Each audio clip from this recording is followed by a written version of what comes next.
Welcome to Deepa wire works. பாருங்கள், இந்த yellow colour wire போட்டு நம்ம சுத்து ஒயர் போட்டு பின்னிட்டு வந்துட்டோம்.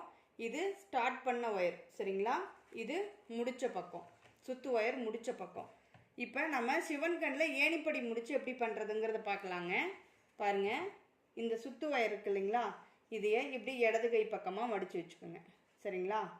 மடித்து வச்சுட்டு அடுத்தது இந்த பூ போட்டிருக்கோம் இல்லைங்களா, இந்த ஒயரை நம்ம இப்படி லூஸ் பண்ணிக்கலாம். மேல் ஒயரை கீழ் நோக்கி தள்ளி இந்த ஒயரை பிடிச்சி இழுத்திங்கன்னா மேலே ஒரு லூப் மாதிரி கிடைக்கும். அந்த லூப்பில் இந்த எல்லோ கலர் ஒயரு மடித்தோம் இல்லைங்களா, அதையே இப்படி உள்ளே விட்டுக்கலாம், சரிங்களா? உள்ளே விட்டுட்டு தெரியுதுங்களா, இந்த ப்ளூ ஒயரை இந்த லூப்பில் வழியாக உள்ளே விட்டு வெளியில் எடுத்துக்கலாம், சரிங்களா? இப்போ பாருங்கள், இதையே இப்படி